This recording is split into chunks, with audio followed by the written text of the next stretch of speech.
waphinde futhi lo nyaka wathatha amaqhawe.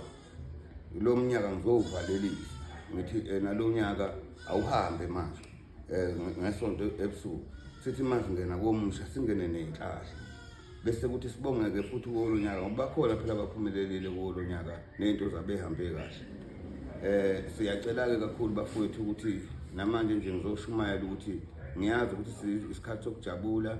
Ngiyacela udriver bakithi badrive emgwaqweni beze bomele ekhaya bekwazi futhi ukuthi-ke abantu bephathana kahle siphane ngoba kuyi-Christmas nje asifundeni ukuphana ukuthi umakhelwane mengenalutho ubone ukuthi izinto ayihambi kahle uthathe nje lokho ongakuthatha ebhodweni ukwazi ukunikeza umakhelwane ngizokwenza inkonzo ukuthi siphane.